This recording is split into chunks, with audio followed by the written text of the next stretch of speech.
Have you ever heard of a car that's powered by hydrogen?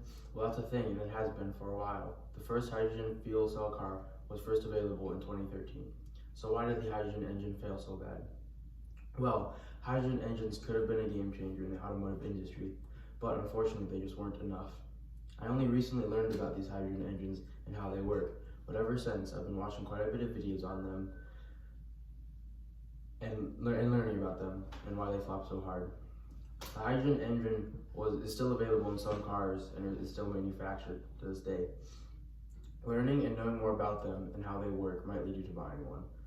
The reason the hydrogen engine is not a top seller is mainly because of practicality, price, performance, and demand. There are a lot of opinions surrounding the hydrogen fuel cell industry and whether or not they could have been a big thing or ever will be. Like I said, the main reason they flopped is because they're not very practical, they're pretty expensive, they don't perform conceptually well compared to other engines, and people just don't really want them. The hydrogen fuel cell isn't a top competitor because it's not very practical. 1 gallon of gas is equal to about 130 megajoules, and 1 kilogram of hydrogen is right around the same. At first, it does look about the same, but we'll get into that later. Even if you had a hydrogen engine, unless you're living in California, you won't be getting very far. There are almost no hydrogen fuel stations in the US other than California, which really makes it impractical to own one and drive one. The efficiency of the fuel cell is a lot better than a gas engine. A fuel cell converts hydrogen and oxygen into electricity that feeds an electric motor that operates at an efficiency level of about 60%, or even greater. Gasoline, or even diesel fuel cannot be used in a fuel cell. Putting these facts together, we see that 1 kilogram of hydrogen used in a fuel cell to power an electric motor is about 2.5 to 3 gallons of gasoline, and sometimes even greater in different driving conditions.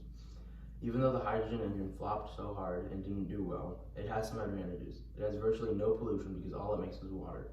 Hydrogen itself is readily available and easy to get, and as I mentioned before, it is very efficient compared to almost any engine. But don't be fooled, the hydrogen engine flopped for a reason. Well, a couple actually.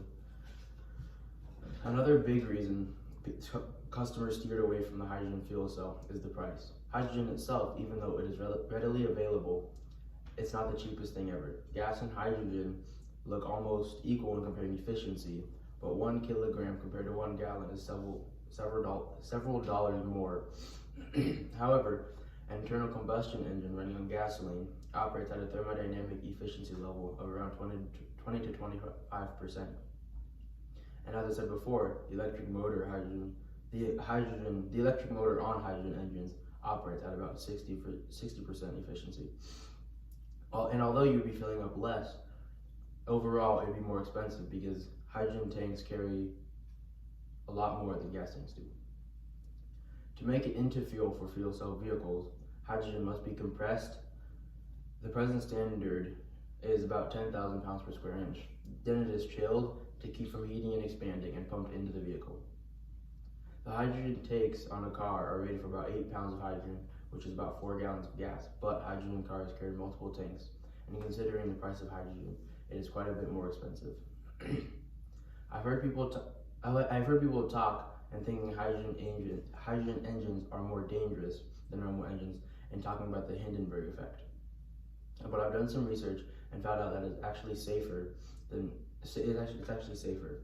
I also have many questions about how hydrogen engines perform compared to gas and diesel engines.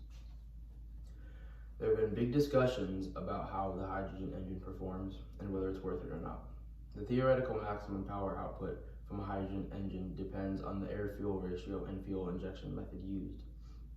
Therefore, depending on how the fuel is metered, the maximum output for a hydrogen engine can be either 15% higher or 50% lower than that of a gasoline. As far as power output goes, hydrogen and gas engines aren't much different, but like with any car, it mainly depends on the motors that are in the vehicle. There have been hydrogen engines with crazy speed, some even having the potential of breaking the land speed record for cars. In the year of 2000, a Shelby Cobra was converted to run on hydrogen. The hydrogen conversion was done with the aim of making a vehicle capable of beating the current European speed record for hydrogen-powered vehicles. Although there are a lot of reasons the hydrogen engine didn't do so well, I think that they could have been and possibly will be eventually a main engine that is used. But in the end, it all comes down to whether or not people want it. Now, another reason, and arguably the biggest reason the hydrogen engine failed is because people just didn't want it. The reason demand was so low is because of all the reasons I talked about before.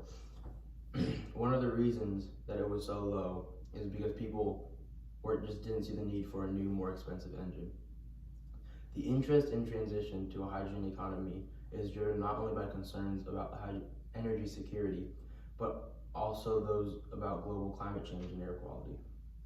The transition to a new energy carrier requires a series of investments and enhancements that people weren't ready for.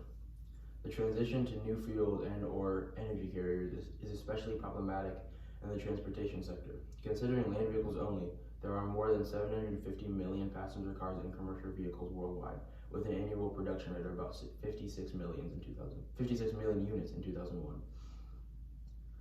The distribution of vehicle favors fuels that are easy to transport and store, and fuels that are liquid at room temperature, which hydrogen isn't.